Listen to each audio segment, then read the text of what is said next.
Well, thank you everybody for joining us. My name is Blair Nickel with FranNet. I work with FranNet here in the Pacific Northwest. We have joining us today Eric Schechterman with Benetrends, and Benetrends is one of our leading partners, if not the leading partner in financing. FranNet, we work with a handful of different companies that our clients get to choose from, but I always find that my clients are very, very happy when they work with Benetrends. And so one of the biggest questions that we get from our clients, typically in the beginning of the process of researching franchises, how am I going to pay for this? How does the whole financing work? What are the different ways of financing? What's right for you on how you're going to properly finance this business if you are going to finance it? So I thought I'd bring the guru who's going to go through financing 101 and kind of demystify this for you. So we're just going to spend about 10-15 minutes talking about, like I said, the various ways of financing, and Eric's going to walk you through it, and we'll go over any questions at the end. So Eric, the floor is yours. Well, thank you. I apologize. The guru couldn't make it today, so you got stuck with me, but no, always happy to talk funding.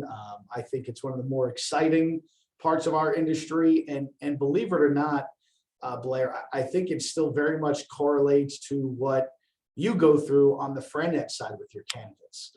I think people come in with preconceived notions about what a good business is and what franchise will be a good fit for them. And you show them all these amazing different opportunities that they probably never thought they would have thought of on their own, that end up making them achieve their goals that they're looking for through business ownership. We see a lot of the same thing in funding. Well, this is how I would fund a business.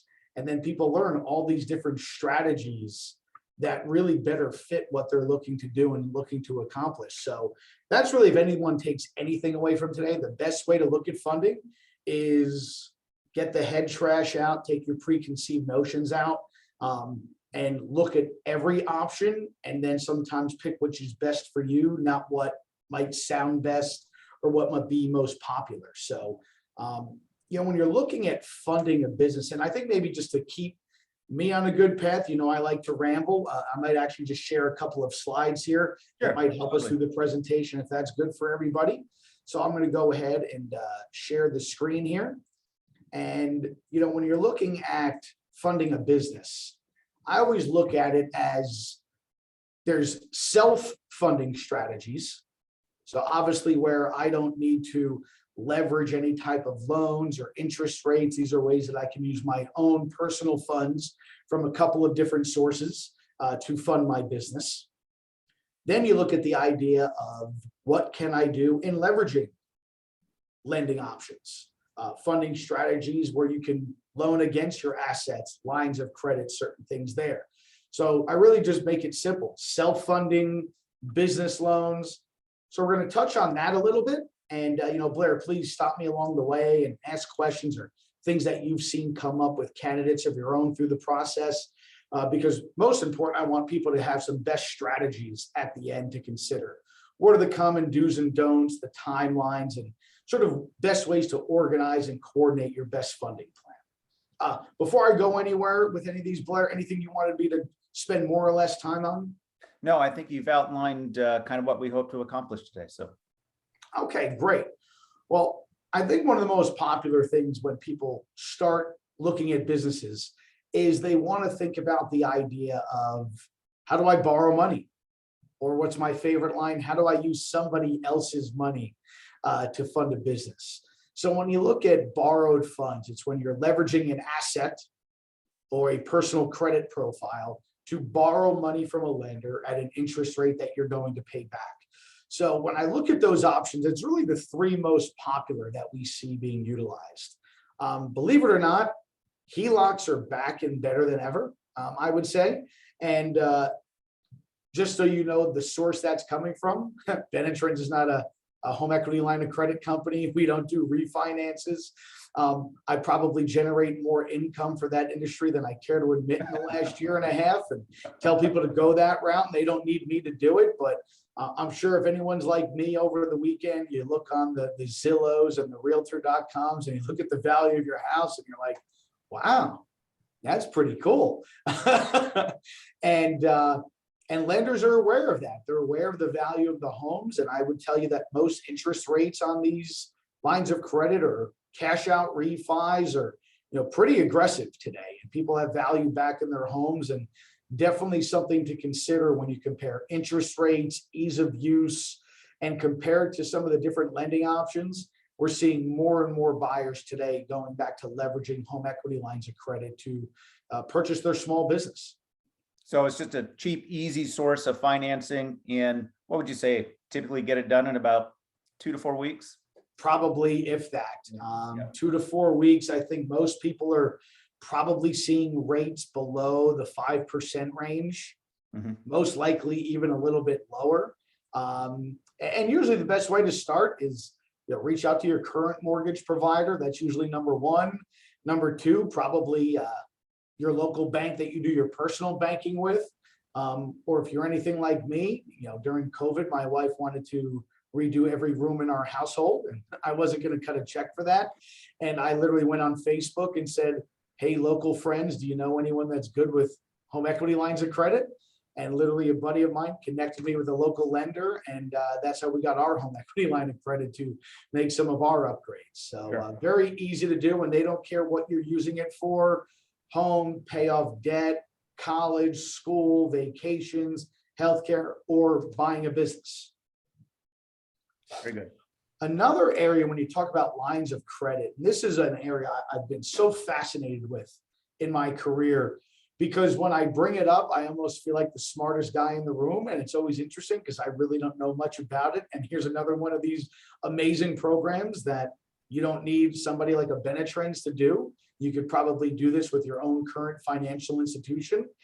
And very much like somebody can leverage their home for a line of credit through a home equity line of credit, a lot of people aren't aware that you can use your stock portfolio the same exact way in most cases. So I know a lot of entrepreneurs will say, hey, if I buy a business, probably the way I'll fund it is I'm going to liquidate some stocks. Well, hey, very common and something people do. But when you sell those stocks, one, it was probably an investment you liked and wanted to hold on to. So that's not always the greatest thing to walk away from that investment. And two, you're going to pay capital gains tax on what you've earned in those investments once you exit them. But a lot of people aren't aware that you can use those assets in a different way. Like I said, like a home equity line, where rather than liquidating them, you can use them as collateral for a line of credit. So what I have seen, at least in my career, most financial institutions will give a line of credit for upwards of 70 to 80% of the value of a portfolio. And you're looking at interest rates almost similar to the HELOC side, in the below 5% range, and sometimes more in that 2 to 4% is what I'm seeing. So, I mean, for me, what a clever way to fund a business where I can keep my investments. I'm not selling them. So maybe they're earning my 6, 7, 8% plus. And then I'm lending against them at a lower interest rate. And again, it works like a true line of credit where I'm only paying interest on what I'm using. And really all you need to do here is reach out to your current, financial manager or portfolio manager and say you'd like to do a portfolio loan, or it's called a securities-backed line of credit. And again, you're probably looking at a 2-page application, probably funding in as little as 7 to 10 business days. So very clever way I've seen a lot of smart entrepreneurs fund their business. But as a point of clarification, those are what we would call non-qualified assets. In other words, non-retirement accounts. Correct. These are. We'll get into retirement accounts here shortly. But yeah. So this is a traditional equities portfolio, stocks, bonds, mutual funds, not tied to a retirement account. Right. But when you're really looking at landing on the last part here of borrowed funds, and I know you talked about retirement funds, which will come up more in the self-funding, but when you're looking at borrow funds, obviously one of the biggest things that you hear out there is using an SBA loan and getting money from a bank through a small business loan to fund my business opportunity. And most people talk about the 7A loan or what's called the 7A Express loan. So being that that's become so popular, I think there's a lot of perception of those programs that don't always match up with the reality. So I just want to make sure everybody understands what to expect when they're going through that process. A lot of people don't even realize an SBA loan is still a bank loan. It's still banks' decisions who they want to lend money to, what businesses they like, what businesses they don't like, loan sizes, but the government is guaranteeing that loan for the bank, therefore making it less risky for lenders to put money out there in small business America. And that's the whole idea of the SBA program. I think a lot of people make this more complicated than they should. I hear a lot of times that, well, the bank needs to see this, and that. To me, it's just always been about balance. If this is a good loan, does the business keep or make that loan look better? And does the borrower keep or make that loan look better? And if one drops below the other, does the other one make up for it? So for example, if I'm a bank where maybe the business is a little bit of a newer concept to me, I don't see as much track record, it's an emerging brand, X, Y, and Z, that's not to say it's a business I'm not interested in funding. But how do I make up some of my concerns that might drop it below a typical loan I'd like to do with the borrower? So in that idea, if the business isn't getting the bank across the finish line, adding the fact that the borrower is incredibly strong probably gets it there. And vice versa. If the borrower maybe is marginal in some areas on collateral, on liquid, well, that borrower probably wants to show maybe a stronger proof of concept or a stronger business, or a business that really matches the bank that they're applying to, because banks have different appetites. Some are literally so specific that they might pick a loan size of $150,000 to $250,000 for brick and mortar businesses that are not in the food space. And we're only interested in those type loans. Like, you're literally seeing banks that are getting that siloed. And what I think people need to realize is, you know, the day and age of walking into your local bank and saying, I've got this great concept or this great franchise I'm buying, and expecting them to know the history of franchising and the history of that franchise and an entire industry is just not likely. And more than likely, what's going to happen is, if you're not getting an approval for your loan, it has really nothing to do with the business. You went to the wrong bank. Right. And that's really what borrowers need to understand, is it's really about matching your business opportunity to the hundreds of lenders in the country that have an appetite for that loan. And people would be amazed by the amount of lenders that are out there looking for specific concepts. Now, when you're talking about the lenders, everyone talks about all these things, different businesses. Some of the things that matter most are, I always make the joke, it's three things when it comes to getting an SBA loan: liquidity, liquidity, and liquidity. So we can talk about businesses, concepts, credit score. Banks want to see liquid, and they want to see that people have money to put into the business and money left over after they get that business going. Because it shows if that borrower's got money they can access, they're going to make better business decisions. They're going to allow that business to grow, which means the loan that we gave is going to be used the correct way for that business opportunity. So that's one of the hurdles that people should avoid, is using too much of their liquid towards a business if they can leverage a loan as well in combination with. And I always suggest that some of the other hurdles, please don't wait too long if you're going to get a loan as part of your business plan. The earlier you can get engaged, get pre-qualified at Benetrends. For all of our FranNet candidates, we work with clients that haven't even decided they're going to buy a business. They haven't even started looking at businesses. We do all levels of pre-qualification. I almost joke like it's like getting pre-qualified for a mortgage. You know, you can't buy the house with it, but we're going to tell you if you're shopping in the right neighborhood. Getting that information up front, knowing how having a job or not having a job right now is going to impact your business search, and then not being open to other options, which we're going to talk about here in the final stages. But before I jump in there, Blair, anything else that you wanted to touch on when we're looking at borrowed funds or the SBA loan side? No, the only other thing that I tell my clients if they're going to look at the SBA route is, I personally tell them, be ready for a roller coaster ride. These things can take a while. I did have a few clients do it last year, and it did take them a while to get everything done. And I think, like what you said just a minute ago, start the process early.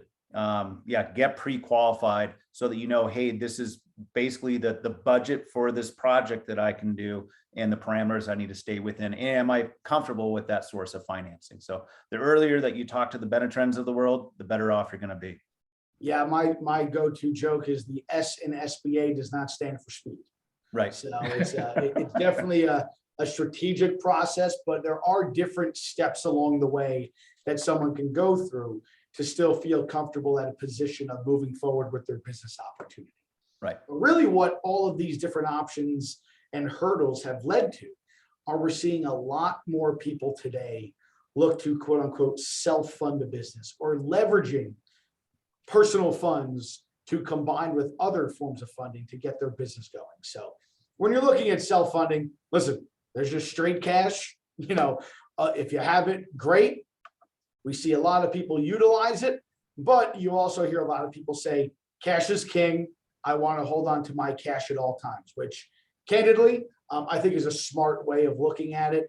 That money in your checking and your savings account are post-tax dollars that you can use for anything in life.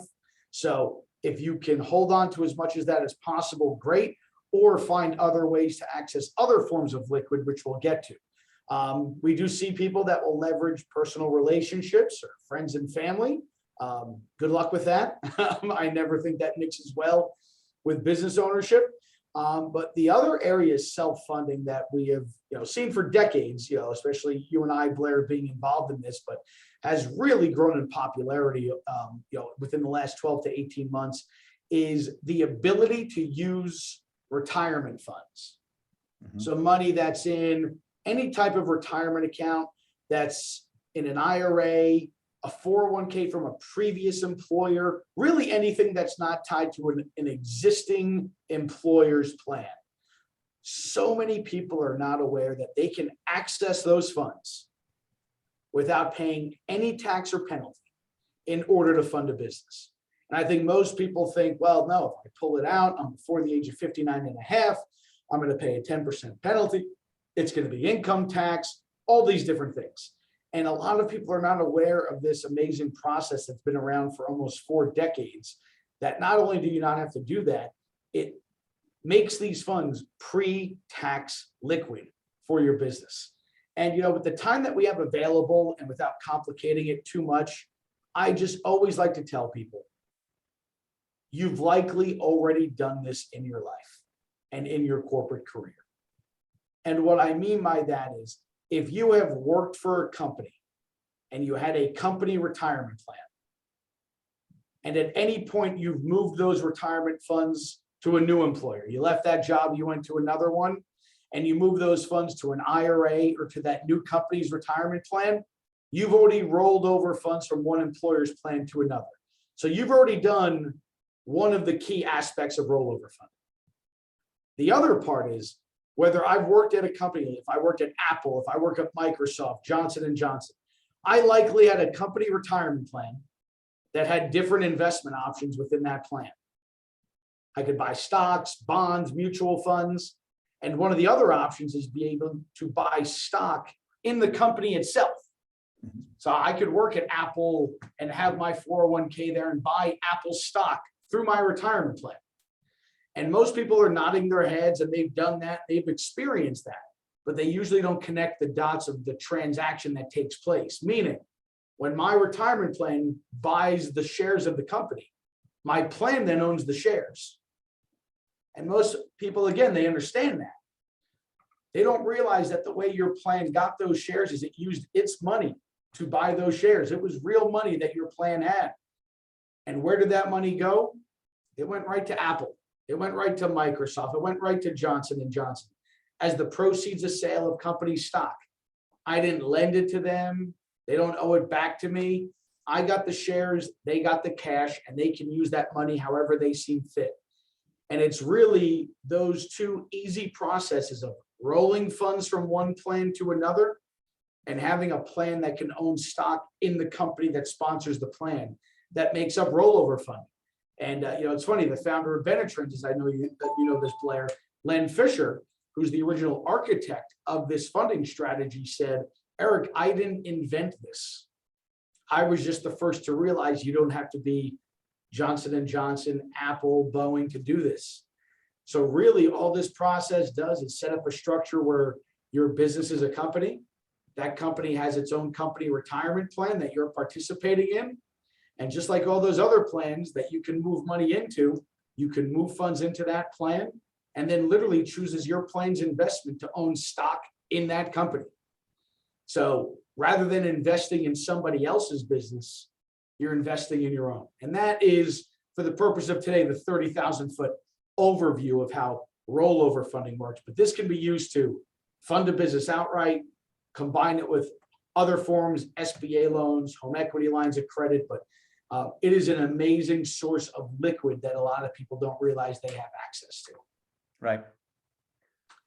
And really, that's the number one thing is, as we wrap up, just explore all of your options. Don't count anything out. Don't say, I would never touch retirement funds because they're called retirement funds. Look at them. Look at how I can leverage your assets and get all the information. Get pre-qualified and talk to the experts. It doesn't cost anything to talk to Benetrends, talk to other funding companies that FranNet works with. Take advantage of the free resources that are in front of you.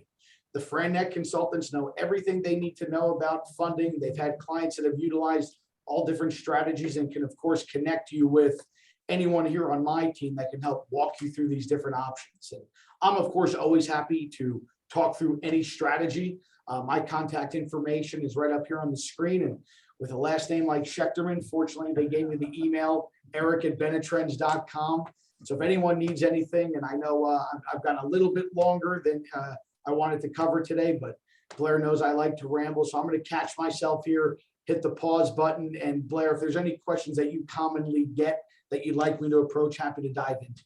Yeah, so I would say Rob's the program that you just described of using your retirements to fund your business, I would say over half of our clients go that route as far as their way of funding it. We seem, or Eric can correct me if I'm wrong, but we see it take about 3 to 4 weeks from literally application to funds are in your hands, right around there. Is that about right, Eric? Yeah, I mean, I've been doing this for 10 years, and I would tell you probably 90% of our clients have funds available within 12 to 15 business days. Yeah, so it's pretty quick. And the other nice thing, I think it's more of a mental thing for our clients, is they go, look, I can take those funds that are at risk in the marketplace, financial marketplace, and I can invest it in my business, which I have more control of. I'd like to do that. And if I can get after those funds without early withdrawal fees, without penalties, any of that, God, what a great source of financing. So yes, as Eric said, there's many different ways of doing it. Some probably heard today that you have never heard of, but now you know. And so hopefully now you know a little bit to be a little bit dangerous out there about how you're going to finance your business. Yeah, on the rollover side, my last two nuggets, exactly like you said, is my most fascinating thing that I've seen in my 10 years, but specifically all over the last two, is most people come in and say, I would never do this, and I'm going to fund it this way. And it's usually I'm going to do an SBA loan and I would never touch my retirement funds. And I would say probably over 90% of the clients I've worked with in the last 2 years, at the end of their process, that almost gets reversed. Yep. And they go from there. And when you look at the rollover, just like you said, my favorite line from Len Fisher, our founder, and he said it to me because I used to have a company where I had a 401k and bought stock in that company through my 401k. And he said, Eric, great. So you worked at a company where you bought stock through your retirement plan? I said, yes. He said, congratulations, you've already done rollover funding. Yep. But instead of funding somebody else's business, you're funding your own. And that's really the best way to think about that program. Well, and I think what's nice about what you guys will do for our clients is you will look at every single source of financing and see what's going to be best for our clients. The other nice thing is that you guys generally have a very good idea of what these various franchises that they are considering, what they are about, and how they properly get financed. So you guys know a lot about, like I said, the various franchises that our clients are researching, which is great. One last question real quick. If somebody's watching this and they are a veteran, what would you suggest they do? Obviously, connect with us on their different funding options. There's a lot of great programs that are out there, but it's very important to identify what is marketed versus what is accurate. There's a lot of misinformation about different programs that are out there. I would tell you on the bank side, an SBA loan for a veteran is going to be no different than an SBA loan for a non-veteran. But I think what you'll find is there are banks that have specific appetites for working with veterans. That's part of what we focus on, is finding banks that say we are looking to lend to this type of candidate. And then to also be aware for a veteran on the rollover side, thrift savings plans can be used through the rollover funding strategy. Yeah, the TSPs. Yes. Yep, very good.